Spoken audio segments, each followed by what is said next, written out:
Deadly tornadoes touching down across the state of Alabama today, leaving thousands without power, damaging homes and businesses. Tonight, live team coverage across Alabama, including in one of the hardest hit cities, Selma. Even the weakest tornadoes can essentially loft a mobile home. And we're on your side tonight with information that could save your life. More on finding a safe and sturdy place to ride out the storms. And breaking right now, the king of rock and roll's daughter has died. More on the life and legacy of Lisa Marie Presley. Live and on your side, you're watching WBRC Fox 6 News at 10. We start tonight with 6 Alabama counties under a state of emergency. Those are some of the hardest hit by tornadoes in our state today. Storms that have killed at least 6 people in Autauga County, where the sheriff says all of those deaths coming in or near the Kingston community. The other counties under the state of emergency all along this line include Chambers, Coosa, Dallas, Elmore, and Tallapoosa. And this video you see right here, it confirms the need for that declaration. Just look at the debris and destruction from those areas. This is video from Selma from above. And at one point, you can even see a building on fire after a powerful storm moved through that city. And that is where we begin our team coverage tonight in Dallas County, where that tornado did major damage in downtown Selma. Our Josh Gann is live tonight in Selma, where they took a direct hit. Josh, that city now under a curfew tonight. Yeah, that's right. They don't want anybody on the streets here, and we will show you why here in just a few minutes. Just a lot of devastation here in Selma. We're along Franklin Street, and behind me, this is just one of the many homes with damage. Here you can see the powerful winds just peeling off that roof. Also here in the middle of the street, this is a power pole that was snapped by strong winds earlier. It now sits in the middle of the street, and this metal, I assume from someone's house, now hanging from those power lines. Now, city officials told us that earlier that there are injuries here. We don't know the extent of those injuries. We want to show you some video that we shot earlier from the WBRC drone showing, as we mentioned, extensive damage to homes near downtown. We're at the corner of Franklin Street and Griffin Avenue. So we mentioned roofs blown off homes, power lines down, metal wrapped around power lines like corkscrews. Earlier, we met Army veteran Aaron Roper. Now, immediately after this storm, his Army training kicked in. He and others went door to door, making sure everyone in their community is okay. They were even able to help a lady in a wheelchair from her home. Good news, everybody in this part of Selma is doing okay. Here's more from Roper describing what it's going to take for this area to recover. Take a listen.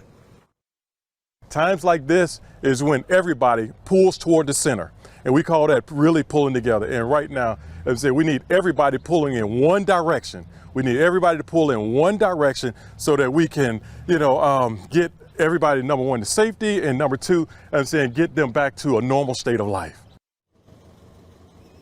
And just a few hours ago, right outside Roper's home, he put up an American flag here that has been waving in the wind tonight, and pretty chilly here in Selma. There is widespread damage. Earlier, officials say the damage stretches from one side of Dallas County to the other. As we mentioned, emergency crews don't want you on the streets here. They want you safely at your home, so that they can clean these streets to get people back into their homes that have damage. And as we mentioned, there is a curfew in effect here in Selma. I'm Josh Gann, WBRC, Fox 6 News on your side. Congresswoman and Selma native Terry Sewell is heading to her hometown tonight in a statement saying she has already started coordinating a federal response, talking to the White House, FEMA, and the Small Business Administration. Says she's keeping her constituents and all those affected in her prayers. The people of the Black Belt are strong, and we will get through this together, she says. Well, now to Autauga County tonight, to a community near Kingston. Sadly, we now know 6 people were killed in the storms, and the sheriff fears there could be more deaths as search, rescue, and recovery efforts are continuing right now. Our sister station WSFA from Montgomery covers Autauga County there tonight, where some of those deadly storms swept through. County Road 68 is one part of Autauga County where crews have been out here for hours cleaning up storm damage, and I'm told it could be weeks before it's all gone. We took a direct strike from the storm cell that passed through from a tornado. Uprooted trees, power lines, and these crosses in front of her church are all of what's left in this neighborhood in Autauga County after a tornado passed through Thursday night. This time it looks like to be about a 20 to 23 mile damage path. starting over near the Joffrey community and extending all the way eastward through Autauga County over to the Elmo County line. Autauga County Sheriff David Hill says at least 6 people died and there may be more bodies found. There's a lot of debris laying out along the roadways, in the roadways. We have not cleared every single roadway yet, so if you don't need to be out, don't be out. Especially don't come to the damaged areas. The Central Alabama Electric Co-op says the storm left thousands without power. As it progressed throughout the night, Autauga County Superintendent Tim Tidmore made an announcement that all county schools will be virtual Friday due to the power outages. With damage on County Road 68 spanning so far, officials say it could be several days to weeks before it's all cleaned up. First and foremost, if you don't need to be out here, don't come out here. We have a lot of damage. There's a lot of hazards present. We've got lots of workers, emergency workers, power workers, people trying to do cleanup. And Marbury High School posted a message on Facebook saying anyone in need of help in this area can contact them. Boone Chapel Baptist Church also sent condolences to people in Pine Level, Marbury, and Deatsville impacted by the storm. They say as soon as they are made aware of specific needs, they will send information on how they will help. In Marbury, Anaya Spraggs, Gray TV. Well, our chief meteorologist Wes Wyatt on his 12th hour covering storms today. A lot of people watching this forecast wondering what it's going to be like tomorrow when they're cleaning up all the debris. And Wes, the bad news is they're going to be out there and have to bundle up. Yeah, that's right. The big turnaround. I can't tell you how many times, you see those pictures and videos when you cover this stuff. We were talking about Marbury earlier today in those areas and the devastation there from those tornadoes. We see those scenes. And after, coming off of a day with 70s, now we have the cold air moving in. And so many times we've seen this big chill follow these severe weather events. And that's what's happening. The cold air, it's blasting in winds over 20 miles per hour. It's going to stay blustery tonight. And tomorrow, bundle up. It's going to be a chilly day. It is going to feel like the heart of wintertime. Overcast, kind of dreary, northwest wind, and temperatures leveling off around 39. It's going to be a struggle to get into the low 40s for highs out there tomorrow. Notice we do have some very light precipitation. There's some light drizzle. Every bit of moisture kind of getting squeezed out as this cold air moves in tonight. But this is liquid. This isn't frozen precipitation that we're looking at. As you can see, temperatures are well above the freezing point, but we will see a steady fall in the temperatures, and by 5 a.m., 6 a.m., we're around 39 degrees, and then notice even by 8 o'clock, we even drop another degree or two, and then by lunchtime in the early afternoon, we may see that thermometer go up, maybe around 40, 41, but it's going to stay right there. That kind of day, and with northwest winds, that's going to add to the chill. But a few snow flurries possible, maybe a snow shower. We'll get into that as well coming up in your first alert forecast. All right, Wes, we are seeing some new pictures of the damage in Alex City these storms did, where Alex City's mayor says there are a number of homes hit on or near Cedar Creek Road and Lake Ridge Drive, and tonight thousands are still without power. And Alabama Power working diligently to restore the power to roughly 25,000 people without it tonight. For the hardest hit areas, it could be days before power is restored. These storms hit a couple of places that have already been hit hard in the last few months, including Greensboro and Hale County, no stranger to storms. Our Liviana Calmy is speaking with a woman tonight who lost 2 homes in today's storm. This is just devastating damage down Pear Road in Greensboro. And right now we're looking at some stairs to what would have been a mobile home where I'm standing right now. And the homeowner told me she actually owns another one just down the street that was also completely obliterated. She says there's very little she could salvage. Completely lost. I had an alteration shop out there in front of my yard that I do alteration. It's completely gone. My uncles, I got people in the neighborhood that I can stay with. The Hale County coroner says there's no fatalities or injuries in this area as far as he knows. Now, just looking around here, you can see some items here. There's tons of, personal items like clothing and bags here, kitchen items, food, appliances, and just general debris as well. So there's still just a lot to be dealt with. In Greensboro, Alabama, I'm Oliviana Calmes. Well, check out this video coming out of Hale County tonight. We know these powerful, dangerous storms flipped and moved several mobile homes today, some completely destroyed.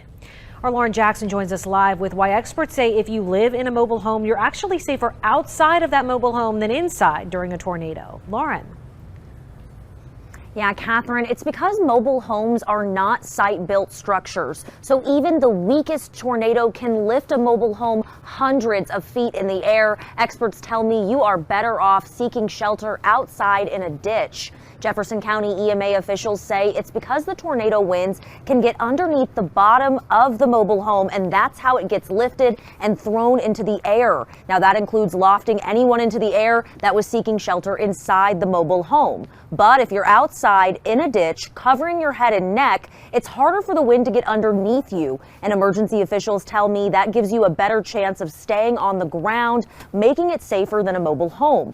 Now, officials say you can anchor your trailer home and try to help it keep in the ground during these severe storms, but that doesn't always work. You can actually see in the ground where those anchor points are in tornadoes and where the mobile home has been lofted. So irregardless of mitigation measures that people have taken to their mobile homes, we still encourage people to seek shelter elsewhere.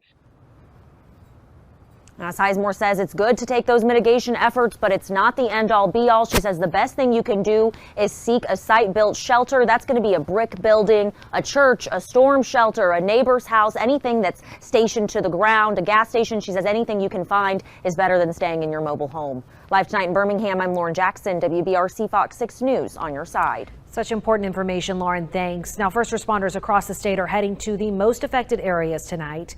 Here's a photo of Fire Engine 94 with the Pelham Fire Department heading to Prattville. Chief Reed says there is an entire process that happens behind the scenes so their teams know what they need to bring to be the best of help to local first responders. That could include bringing chainsaws and medical personnel. Anytime that I deploy my personnel for, situations like this, it's always, you're sending them into hazards, things that we're not used to, like clearing roadways with trees. And you're always concerned about power lines being wrapped in trees that we don't see. And so obviously prayers, for the responders, but definitely prayers for those people that have been affected. And while so many people want to help, Chief Reed reminds us to check with the local officials before you head out to those damaged areas. Donating to organizations like the Red Cross and Salvation Army are the best ways to help tonight. All right, it's been a busy day here in the First Alert Weather Center, so Wes kind enough to invite me in for a visit, not a stay, just a quick visit. Well, it has settled down a little bit. It has, and you came a couple of good maps to just illustrate a couple of things. First of all, you were pointing out the enhanced risk picture was actually over here today, right? Yeah. And when you look at the storm reports we see on this map, I mean, there's some pretty clear lines in red here showing us where all these storms touch down. I mean, you look, there's a scattering, Jonathan, all across the area. We had the northern fringes. I think this was the first show of the day here in Winston County. We had an area that's going to be investigated. What you're looking at is where spotters and where we've had reports from, these are local storm reports. These are all wind and hail reports, which we did expect more of those out of this system today. But the tracks and the storms that are being followed, you can see I kind of highlighted. This doesn't mean that the tornado was on the ground this entire time, but there are going to be some long paths in here starting into West Alabama, that one that moved through Utah, pushed through southern Tuscaloosa County. That we had the one that was in Greensboro. So there were actually two. I know we've been showing a lot of pictures out of Hale County. There was northern Hale County and central Hale County. And then the one that went through Selma, which was just south of our area, that crossed not far from Clanton to the south, and it actually moved into southeastern Coosa County. And let's talk about just for a second here, Utah, Hale County, Utah and Greene County as well. I know Greene County is right here. I mean, we're talking almost a dozen tornadoes have hit there in the last year and a half. These folks keep getting hit. There's some of the same properties that have blue tarps on them from the last storm. They got hit again. It's just odd the concentration our friends down here have seen. Jonathan, over the past 20 years been doing this. I see these patterns. You get into these patterns where you have areas where it seems like every season we get into these stretches where the same areas often catch the storms. I mean, I've seen cases. There was one year where it seemed like every event we were getting storms in Coleman County and having damage in those areas. But it has been Hale County, Greene County, these areas. We haven't been able to catch a break. Hopefully things settle down. Of course, we're going to be assessing at the aftermath and just seeing exactly what we have. We know you'll be live on the ground tomorrow at the path of these storms. Look forward to that. Yeah, we're going to get out there, hit the ground tomorrow, hit some of these sites, check it out, and send some reports in. Some ground truth from our chief meteorologist. Catherine?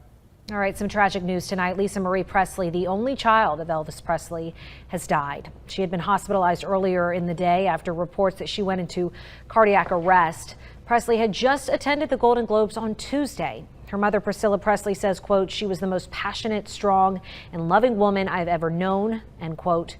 The singer was 54 years old. When I heard something snap, I jumped out the car. Just an inch would have been my life, y'all. Plus, new tonight at 10, a woman describing how she jumped out of the way right in the nick of time as a tree limb came crashing down on her. That incredible story next. Continuing our team coverage of the storms tonight with a Jefferson County woman who is grateful to be alive because a tree fell right on top of the car she had been sitting in just minutes before. Our Lauren Harkston joining us with that incredible story tonight. Lauren, this was a really close call. Guys, close call doesn't even begin to describe this. It's something you never imagined could actually happen to you in real life. Your life spared by just moments. Just an inch would have been my life, y'all. But I'm okay. An actual miracle on Blackman Circle in the Forestdale community. Thank you, Jesus. Thank you, Jesus. Linda Adjim thankful to be alive Thursday afternoon. It really was raining, but it wasn't no big thing to worry about. So I thought I'd make it back to work before anything happened. Then the unthinkable. I was in the car. What happened? When I heard something snap. I jumped out the car and ran to my front door.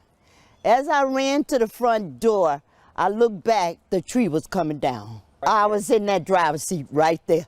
Just inches and moments away from something horrendous. God, you's always took care of me. Always. He's always here when I need him. Oh, just think about your life being in that. Though shaken up, she was beaming, ecstatic to live another day. You know, all the material things that I've lost right here doesn't mean a thing to me. I have me. I got out of that alive. I am so happy. God was looking over me. Truly unbelievable. Linda Adjim plans on going through her insurance to get help with those damage costs. Catherine, Jonathan. And now, your first alert weather with WBRC Fox 6 Chief Meteorologist Wes Wyatt.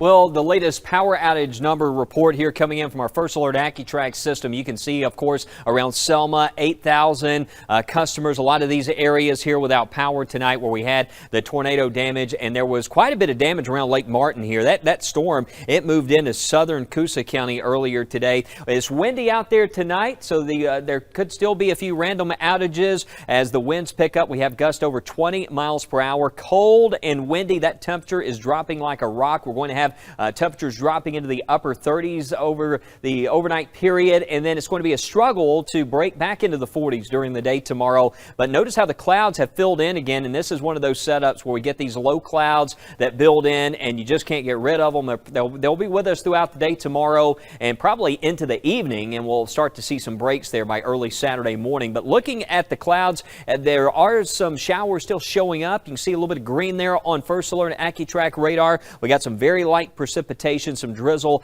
that's out there, a few showers that will continue to drift northwest to southeast. So you check the radar tomorrow on the First Alert weather app. There will be some isolated showers and possibly some isolated snow showers because the atmosphere is going to cool off big time tomorrow, but the temperatures at the ground level stay above freezing. But as you go up, we're going to have the air dropping below freezing, a thick enough layer of cold air to where we could see some flurries. And notice a little bit of blue there showing up. That's where our data is picking up on a few flurries. Again, you can see we're not talking a major winter weather event here, and again, no accumulation because of these temperatures staying above freezing, well above freezing at the surface. And actually, this will mostly be just a few showers in these areas to the south and back to the west. But many times with a situation like this, I've seen almost like little grains of snow that mix in with the rain. You may notice tomorrow, so it wouldn't surprise me if we had a few of those reports out there. And again, from time to time, a few flurries or sprinkles, but this is very isolated. This is not going to be a heavy precipitation event or anything like that. We have a 30% chance in there,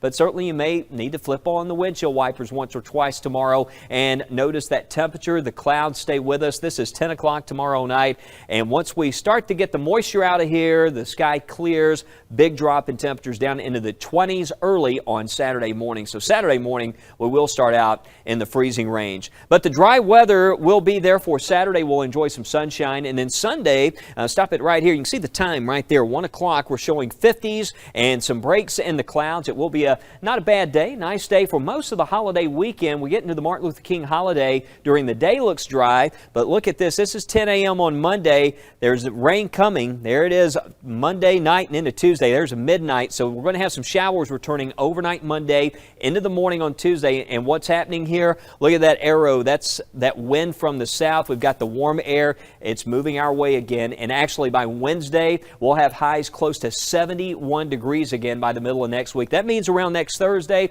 we're probably going to have to watch it again. We're going to have another system that's going to bring some rain, some storms. At this point, not seeing a clear sign of severe weather, but we've seen this setup before. So we'll need to watch it next several days and keep an eye on the long-range guidance just in case we have some storms. At this point, just giving you the first alert to watch out there for those chances of rain and possibly some storms. But you can see for tomorrow, just that small chance, high of 43, maybe a few flurries or snow showers, certainly a possibility. It is going to be like wintertime tomorrow, and then Saturday, sunshine, still cold on Saturday, only a high of 49, 50s on Sunday, and then Monday night and into Tuesday, that wet weather returning to the forecast. We'll have lots of updates on the First Alert weather app. Of course, Matt and Mickey will have updates on Good Day.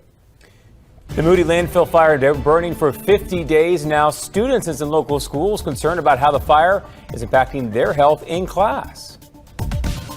Doing the weather better. The WBRC First Alert weather team always. Continuing coverage tonight, almost 50 days later, that Moody landfill fire still burning. A lot of you have told us it's affecting the air at your home or work, and as Bria Chapman reports, students inside Moody schools are starting to notice that foul air as well.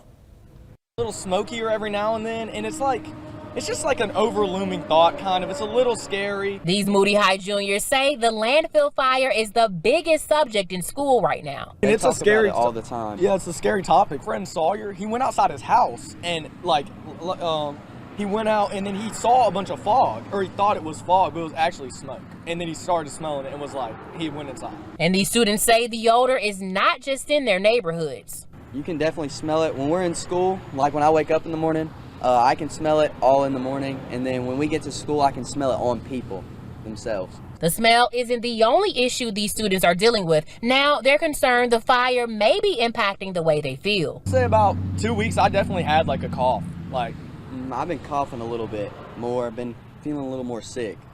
Yeah, so I would agree with that, to be honest with you. I have many stomach problems, and it's just made it worse.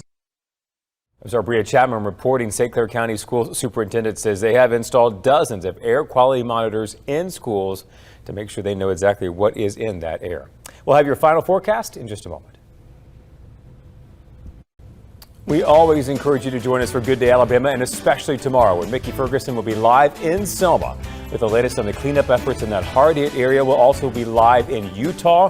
Plus, of course, your weather and traffic. Good Day Gang begins at 4 a.m. Wes. Yeah, a cold day tomorrow. Bundle up out there. Out the door, we'll have temperatures around 38 degrees and a high of only 43. Maybe a few snow flurries around tomorrow, but sunshine comes back for the weekend.